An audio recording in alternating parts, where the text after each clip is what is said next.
This is the newsroom for Tuesday, June 8, 2021. We're broadcasting to you on E1, Scar TV, NTN, and Tarzi TV in Bartica. In the headlines, President Irrifan Ali says there will be a national assessment of the country's drainage and irrigation systems following widespread flooding in over 300 communities. Our priority is to see all possible ways in which we can get this water off the land as quickly as possible. 2 prisoners disappear without a trace from the Lusignan prison. A single mother of 2 loses her house to severe flooding in Region 9 while she remains hospitalized. My house is 5 feet of ground, and then the flood is almost to the window. In tonight's feature, Guyanese Paralympic athlete Walter Grant Stewart hopes to cop gold at the Tokyo Paralympics, but says the support is needed now. And in sport, CWI Chief Selector Roger Harper defends the selection of rookie fast bowler Jaden Seals and the Bank of Baroda to fund the construction of a VIP lounge at Everest Cricket Club. With the news, I'm Fariza Hanif. We're glad you can join us. The joint services are on the hunt for 2 prisoners who disappeared without a trace from the Lusignan prison quarantine section on the east coast of Demerara. Their disappearance was only discovered at about 7 hours 30 on Tuesday during the unlocking of the prison, which was supervised by the duty officer and 4 other ranks. The matter was immediately reported to the officer in charge, who immediately ordered a roll call to confirm the information. And upon conclusion, it was confirmed, the prison service noted in a press release, more than 8 hours after the discovery was made. The missing prisoners have been identified as 26-year-old Andrew Chang, who was admitted to the penitentiary on April 20, 2021 on remand for break and enter and larceny. His last known address is Lot 73, New Road, Vredenhoop on the west coast of Demerara. And 24-year-old Shazam Khalil, also known as Boy.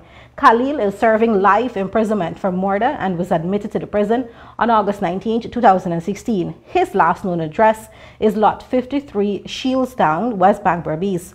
When asked how the men managed to escape, Prison Director Nicolon Elliott could not provide a definitive answer and said the investigations are still ongoing. As the government continues to fan out to flooded communities countrywide, aiming to provide some immediate relief, there will be a national assessment on drainage and irrigation soon. This is according to President Dr. Irrifan Ali, who visited the Big Bible community in Region 5, Mahaika Berbice, and a number of other communities on Tuesday. Here is the newsroom's Vishani's Raghuber. Today, President Irrifan Ali and a number of other stakeholders, including the Minister of Agriculture Zulfikar Mustafa and the head of the Civil Defense Commission, Lieutenant Colonel Kester Craig, visited the community of Big Baibu here in Region 5, Mahaika Berbice, where they listened to the concerns of residents and farmers who have been affected by the flooding. The President did acknowledge that drainage and irrigation works are needed, but he contended that it was the greater than usual rainfall that contributed to the flooding that the community is experiencing. The President will today visit other communities in Region 5 and then proceed to Region 6, where he will also listen to the concerns that will be raised by other residents and farmers who have also been affected by the flooding. 1 week now, this water start raise and the water come from the backlands him. And me a cash crop farmer plus me a rice farmer too. Well, me get some high dam, me make with high mark excavator. Me get sucker, planting, pepper, balangi, same, squash, all kind of cash crop, passion fruit. And this water come and reach up and you dug all them crop this. And this water, every morning when I wake up, I see this water raise and I keep coming. And the creek dam embankment, the water run over. The savanna water more high than the creek. So I know where this water comes from. About 10 years now, I will not get a flood like this. Since the 2011 or some time around, having had on flood, but these are the biggest one. Them other flood doesn't big like this. These are the biggest flood. We know the medium and long-term issues has to be dealt with, and those issues include how do you go back to the farm, the losses you have occurred, and how the government will help you in relation to getting back on your feet again. Those are things that I know are uppermost in your mind. But I'm here to let you know from the level of the presidency itself that we are committed to helping, we are committed to working with you so that we can help you in the medium and long term also. So we'll be having a comprehensive assessment. Our priority is to see all possible ways in which we can get this water off the land as quickly as possible. I've had the opportunity to go around maybe all the backlands, and I can tell you the volume of water that is still there is enormous. But presently now, we are under more serious threat from the 600 canal. What I'm suggesting right now is that instead of having one operator operating from 10 to 5 or 10 to 6 o'clock, then they have an hour and a half lunch hour break, so we subtract, put it 8 hours. We should have like 3 operators round the clock because it's emergency. Just my suggestion. While meeting with the residents in Big Baibu, the president informed them that a national assessment on drainage irrigation would be conducted to determine the drainage and irrigation needs and how these can be improved. Reporting for the newsroom, I am Vishani Ragabir. A Region 9 Upper Takutu Upper Essequibo single mother of 2 who is currently hospitalized at the Georgetown Public Hospital has lost her house to flooding. The woman's brother only made this discovery on Monday, weeks after the flooding occurred. 30-year-old Faye James of Apaturi Village relayed to the newsroom on Tuesday that her losses are estimated to be in the millions, with her garden, critical documents, electronics, and home appliances destroyed. Shakima Day has her story. A distraught Faye James related in Newsroom on Tuesday, via telephone interview, that she only learned of the flooding on Monday when her brother informed her that the water rose a significant level in the Apaturi village in Region 9. Faye, a mother of 2 young children, has been a patient at the Georgetown Public Hospital for over a month. When checks were made to her house, located on a secluded island some 45 minutes away from the Apaturi village, it was discovered in flood water approximately 11 feet high. Apaturi has an internet system now, and my brother told me, he said the water is higher than usual because we have a marking in Apaturi that we usually look at, and that you need to go check your place. I said, but how am I going to go check it? And he said, well, if you send money for fuel, I can go check it for you. So he went and checked it yesterday, and that's what he got for me. Everything is damaged. She explained that she lives on the island alone and had stocked up on supplies and medicine, all of which were damaged. Importantly, the woman said her critical documents were locked in a safe, but unfortunately, water seeped in and damaged them as well. So, well, the house is flooded with water. All of my stuff, like my freezer, generator, solar, batteries, all underwater. Well, he couldn't retrieve those things because it's deep already. My house is 5 feet of ground, and then the flood is almost to the window, which is like almost 11, 12 feet.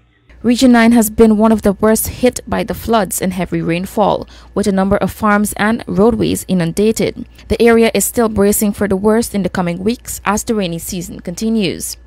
According to the Civil Defense Commission, more than 25,000 households were impacted by the flooding in more than 300 communities across Guyana since May 18th.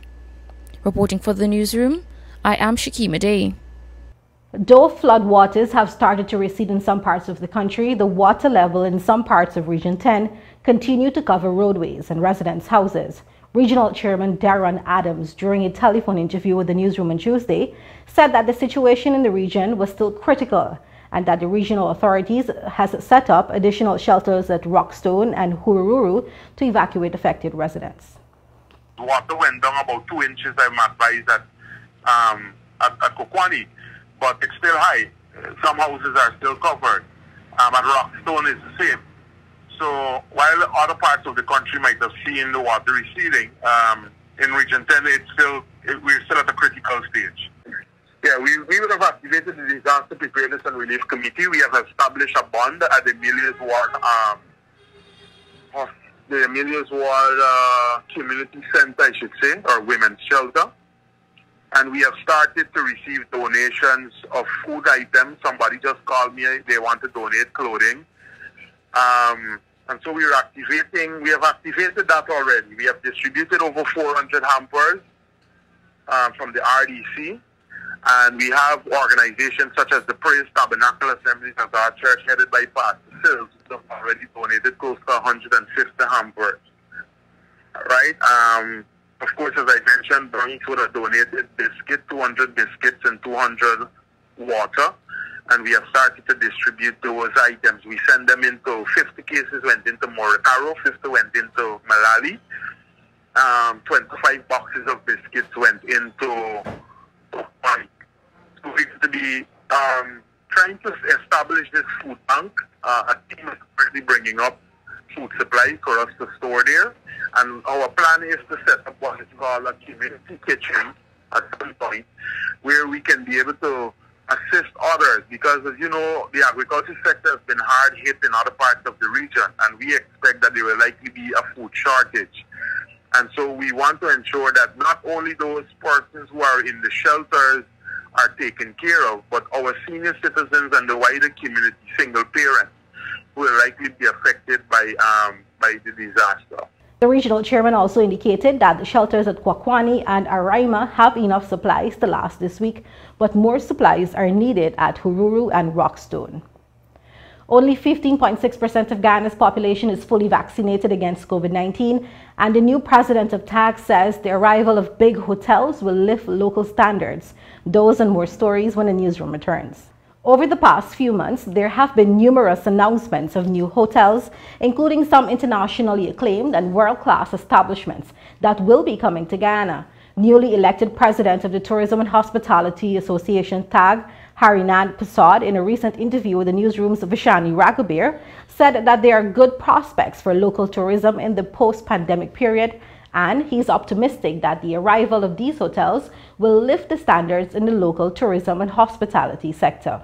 All around the world, they're just putting all the measures in place, and so it's something we had to pass through. We learned from it, and then we have to know how to pick up and continue. But I think the tourism industry is gonna boom again, and it's coming. I mean, we are still one of the top destinations to visit, and it's just a matter of being patient, staying safe, and waiting for the right time for it to be fully operational again. We have great potential. I mean, I like to travel a lot, and knowing that we have these hotels that are coming, some of the brands, I think it's going to uplift the entire country. So tourism hospitality has great scope. They will need a lot of persons to work and be employed within the industry, and the standards are going to rise. So it's always been something that people complain, yes, we might not have the same best service in every single location you go to, but part of the problem is being training and exposure. So with the bigger names coming and who have international standards, they're going to force our people to improve themselves. And I think it's got great prospects. I mean, we all know what's happening in the oil industry, and they come with certain expectations. So I think it's a lot of pressure on the industry to meet these expectations of the foreigners and tourists who come in here. Minister of Health Dr. Frank Anthony has reported that approximately 15.6% of Guyana's adult population has been fully immunized against the COVID-19 virus. That means that a total of 77,980 Guyanese have received their first and second jabs of either the Russian Sputnik V, Chinese Sinopharm, and AstraZeneca vaccines. The health minister, during his update on Tuesday, was keen to note that as of Monday, 43.7% of the country's adult population have also received their first doses. So yesterday, as of yesterday, we've had 212,541 persons receiving their first dose vaccines. That would be approximately 43.7% of our adult population. And as of yesterday, we have had 77,980 persons who would have been fully immunized. That represents about 15.6% of our adult population. So we continue to work on this, and we're asking those persons who would have received their AstraZeneca vaccine earlier that they can come now and get their second dose. You can receive that second dose anytime between 4 weeks and 12 weeks. I know that earlier we had put on the card for people to come back after 12 weeks. But the guidance is anytime between 4 weeks to 12 weeks that you can come for that second dose once you have received an AstraZeneca vaccine as the first dose. Similarly, we still have a few persons who would have received the Sinopharm vaccine, but they haven't come forward to get their second dose Sinopharm vaccine. They got their first dose, but they haven't come back for their second dose. So we want to appeal to those persons to come and to get that second dose, because without the second dose, you would not be fully immunized. The government is committed to ensuring that Guyana's natural resources are exploited for the benefit of its people in a prudent and sustainable way. This is according to Minister of Natural Resources Vikram Bharat, who made a statement on Monday during the opening session of the Guyana Extractive Industry Transparency Week. Minister Bharat said that the prudent and sustainable exploitation will be facilitated through good governance to ensure the government's vision is achieved. Prudent and sustainable exploitation will be facilitated through good governance. Good governance that will ensure the government's vision is achieved. Proper stewardship in the management of our resources will guarantee that there is a tangible realization of our vision. I am happy to communicate to you that the government of Guyana is committed and is working steadfastly to ensure that our resources are managed in a way that allows all Guyanese the opportunities to have better and improved quality of life. One of the ways in which we will enable the proper stewardship is through transparent management. Importantly, we recognize that transparency engenders public trust. In turn, this fosters accountability, which ultimately lends itself to good governance practices, which act as the benchmark for present and future generations.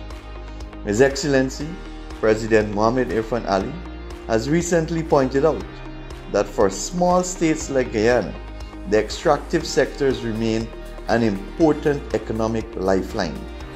By transparently managing the extractive sectors, we will guarantee that this economic lifeline is preserved so as to continue to act as a vital source of investment, growth, and foreign exchange to support the livelihoods of our people.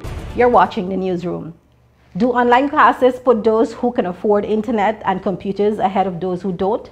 And will those who graduate during the pandemic be taken seriously?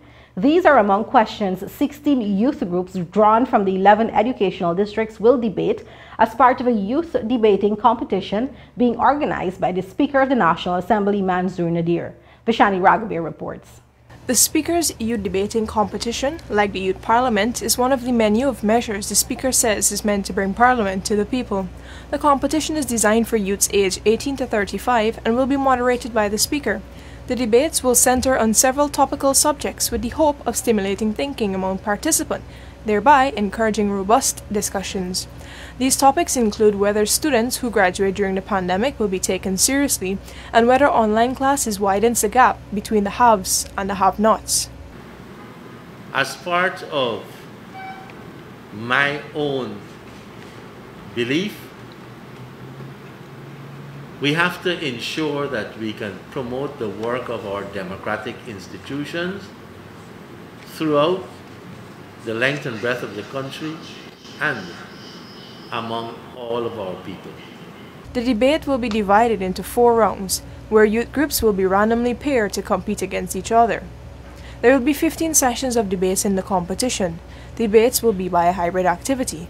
Participants will take part in the competition via Zoom, or those who choose to can use public buildings, which houses the National Assembly. The judges for the competition will be housed in the parliamentary chamber.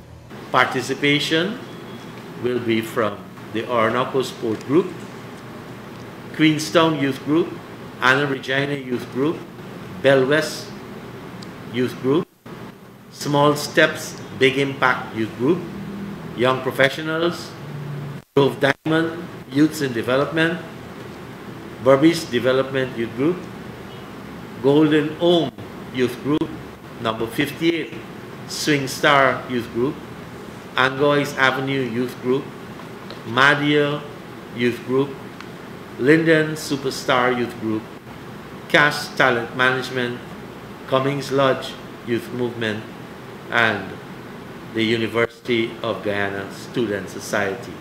The debates will take place from June 15 to July 9 and will be live streamed on the Parliament's website and social media pages. Outstanding participants are expected to be selected for the National Youth Parliament. Reporting for the Newsroom, I am Vashani Ragabir. 10 years after a motorcycle accident caused him to lose his dominant right hand and forced him to give up his dreams as an athlete, Walter Grant Stewart is now pursuing a new goal. As a national cyclist and having qualified for the upcoming Paralympics later this year in Tokyo, he hopes to cop the gold medal for Guyana.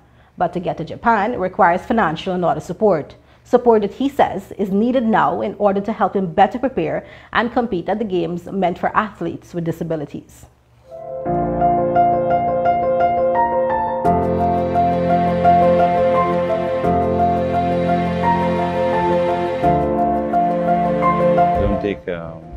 I don't focus mainly on negative things, only on positive. Anything is positive. I take a negative and try to make a positive. As you know, I'm disabled. I was a long distance runner. I had a motorcycle accident where I lost my right arm. I was a part of the Guyana Fire Service, and one of the first things my trainer after told me is that you need to have a pen. That's the first thing you need to have. Like, I need to learn to write with your left arm. I was born a right-hander. I also take up cycling because I can't do the long distance running anymore, so I take up cycling, and I've been very good at cycling. Because everything I put my mind to it is be very focused on, and I dial in 100%. Being a fireman and also with sports, yes, it's difficult. As I'm a leading fireman now at the Guyana Fire Service, I work 24 hours, so it's tough to train and to balance being dedicated to your work fully. I started cycling like a year after I started cycling, just for fun, you know, but the competitive nature within me, I had to. 1 month after I just come to the National Park just to do an urban race, and I was able to win the open race. So they say, guys, this guy really have talent, we should really focus on it. And since then I've been. What races you compete in? I compete in a lot of races, mainly in the road race. The long, hard races is what I really like. I competed in the Pan American Championship. I got 6. This is what I gained the qualified points for the Olympics 2018. I recently won the National Cycling Championship. Yes, in 2011 I also won the Senior National Cycling Championship. I won a lot of races off island, a lot of races within the Caribbean. So I raced like in Italy, Spain, France, Belgium, just like that areas. My biggest moment, I would say, would be in 2019 when I won the gold medal for Guyana. Having the opportunity to stand up and see the Guyana and the gold and red race above every other flag, and everybody had to stand at attention and listen to the national anthem played, that was big. I was in Peru. Yes. It's like, I just know I had the opportunity to win one of the biggest race, and anyway, I had some difficulty with the bike. Anyway, I still had 6th position, but the points was from 1 to 10, and I was so sad because I didn't get the points to qualify. And they say, you got the point, you're in the top 6, so you have the points. Along with the other races that you did, you'll be able to qualify for the Olympics. So when you go to the Olympics, what specific category of racing are you participating? Mainly in the road race. I will put everything behind the road race. I do time trial, but I'll throw everything onto the road race because that will more suit to my ability based on the course and everything. So I'll focus everything on the road race only.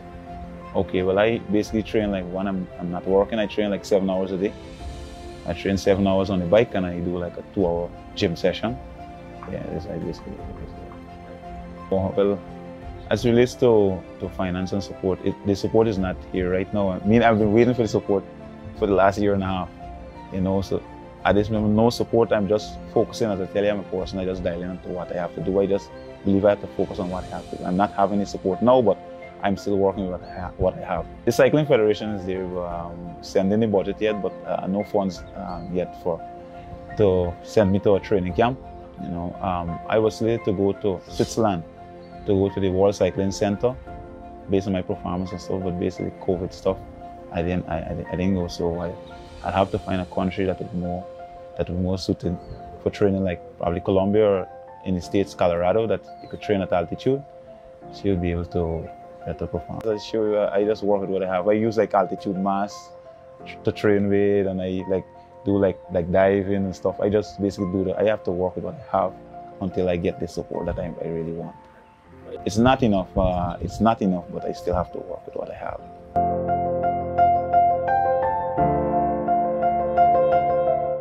When the newsroom returns, the financial, weather and bridge reports, along with sport news with Avidash Ramzan. That's it for me, Fariza Hanif.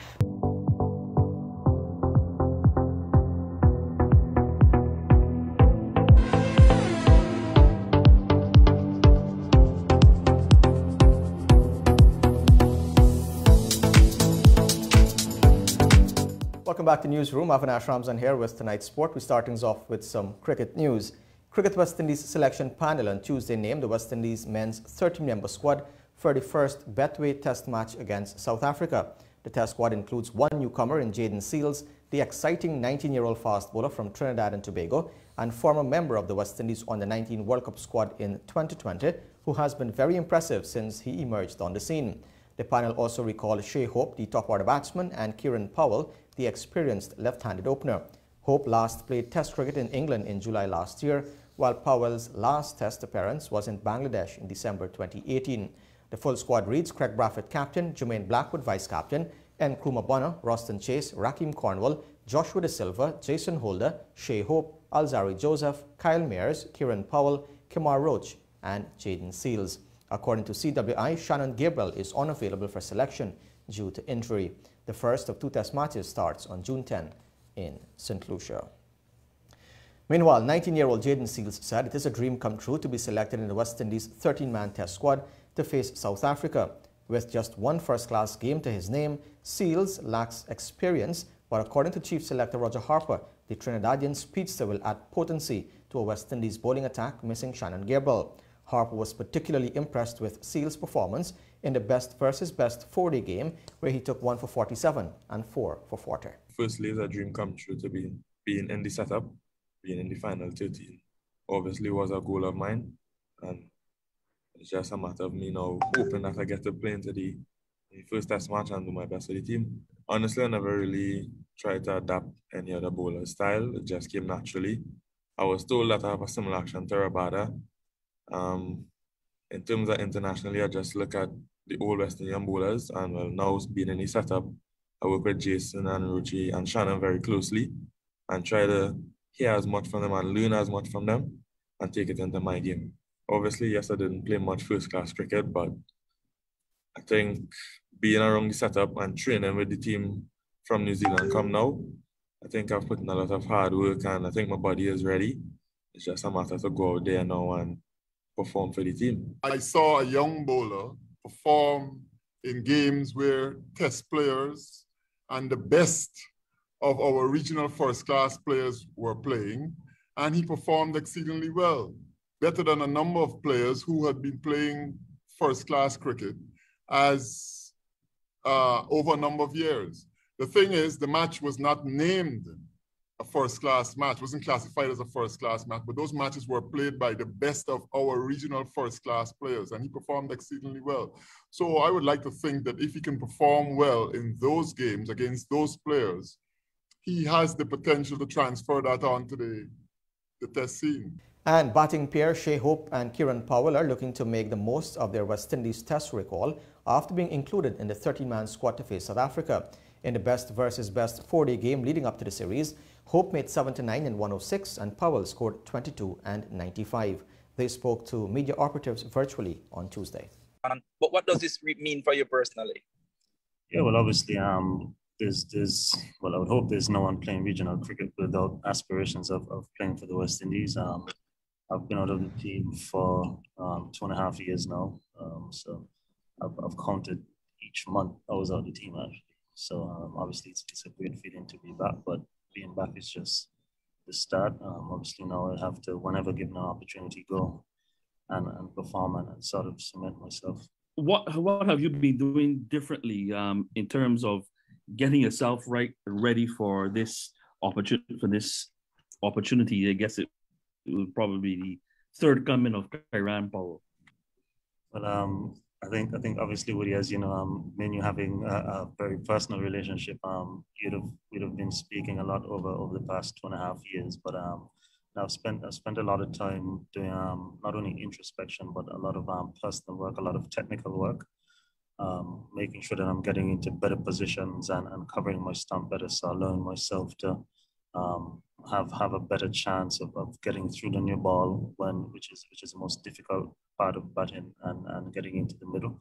I think I was able to execute that in the second innings of the best match. I gave myself a chance to bat deep into the innings. So hopefully, with not only that time in the middle, but that understanding of the pitch, given an opportunity, I can sort of replicate that performance. And now that you've said that you're happy to be here, is there anything particular that you want to achieve from a personal standpoint in this series? Just to be more clear in my thought processes and obviously overall success. Basically trying to start a new leaf, try to start a different, fresh book. So hopefully I can, hit the ground running if I get the opportunity to go there. Basically just my success. You've so far seemed to indicate, Shane, that the nature of your issues that led to your absence from the team for a while seemed to be more mental than anything. Would you agree? And if not, could you pinpoint as the main issue you would have had to work on during your time away from the team? Yeah, as you said, it's a bit mental. Cricket covers different aspects, so it's about meshing all of them together, whether technical or mental. I've been working on different things, and the main thing is just try to get successful there. But I believe in finding a way, and I think I just need to find a way to score the runs and do whatever I can for the team's success. Still in cricket, West Indies head coach Phil Simmons is banking on his bowling unit, especially the faster men, to make an impact in the series against South Africa. The two sides clashed in the first of two test matches on June 10 in St. Lucia, and Simmons believes the competition in the series lies in the bowling attacks. I think both teams their strongest suit is their bowling, and I think that's where for me that's where the competition lies in the series. I think which team bowls better and which team hold their catches better, I think should come out on top. That was the West Indies head coach Phil Simmons speaking ahead of the two-match test series. West Indies pace quartet Kimar Roach, Jason Holder, Shannon Gabriel and Alzari Joseph have done well in test cricket in recent years, especially at home, and Simmons is looking for the same sort of consistency from his faster men in the upcoming series. Though Gabriel is out injured, the selection panel has opted to give 19-year-old Jaden Seals a maiden test call-up. I think the fast bowling unit, and I must say that we keep unearthing youngsters who we're trying to make sure that they understand what is necessary for test cricket, and if they keep pushing themselves, we are trying to work with them and make our group of fast bowlers a lot stronger.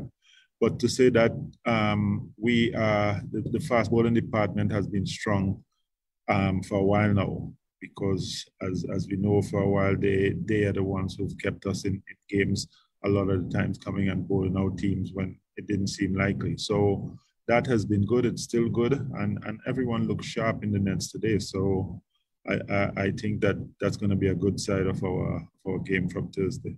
In May this year, West Indies made a significant move up the ICC Test match rankings, jumping 2 places to 6th after the series win against Bangladesh and a drawn series with Sri Lanka.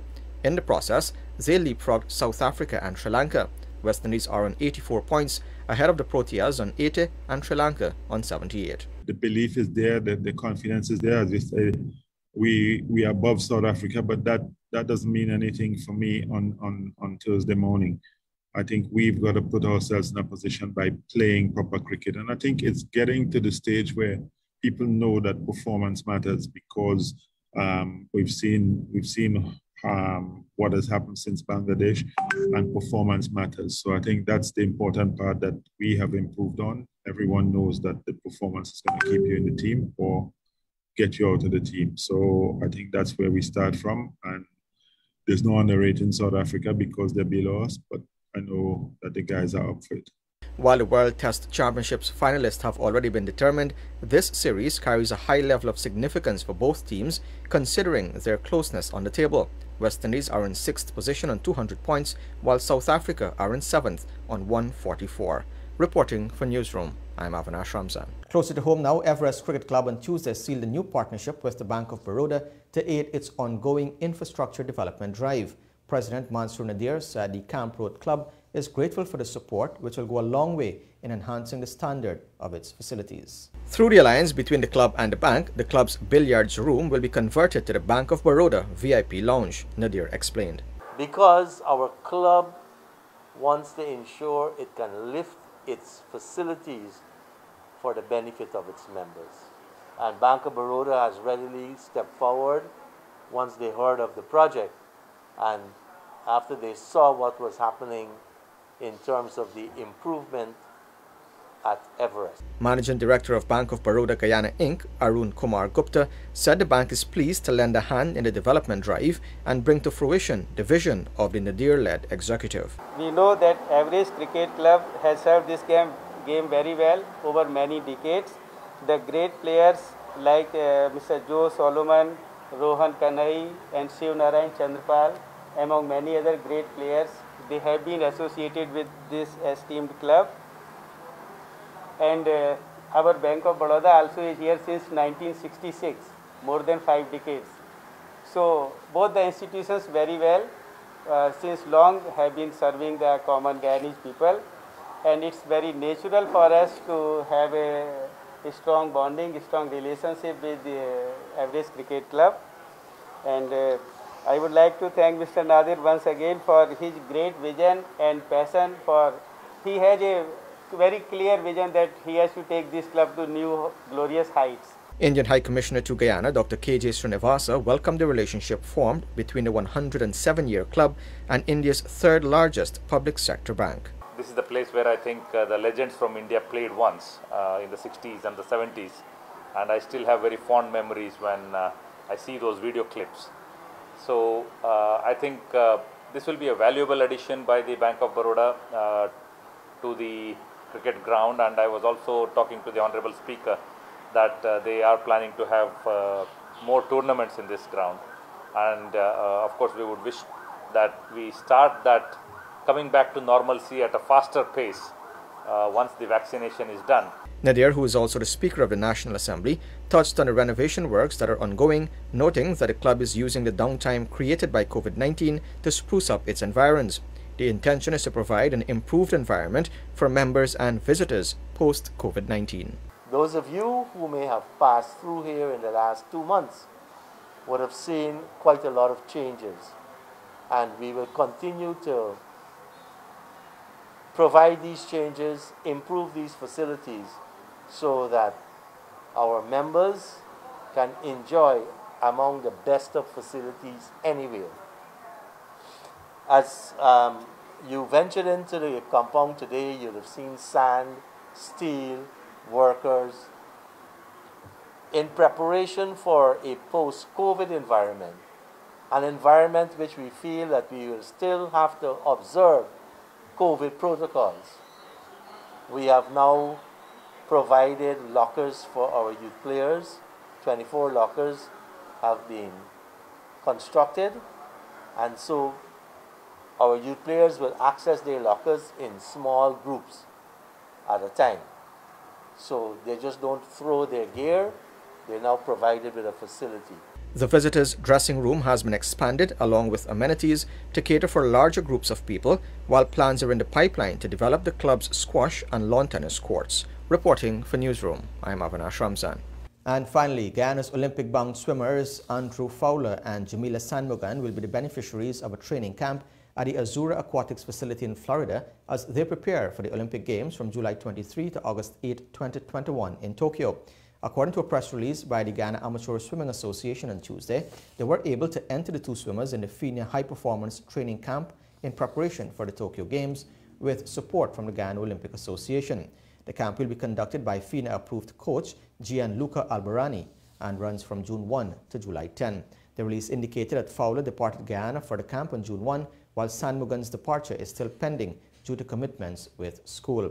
Meanwhile, national swimmer Leon Seaton Jr., who is currently on a FINA scholarship at the Azura facility, is slated to return to Guyana at the end of this month. And with that, we have come to the end of the news for this evening. Of course, you can find updates on these and other stories on our website, Newsroom.gy, our Facebook page, and Instagram.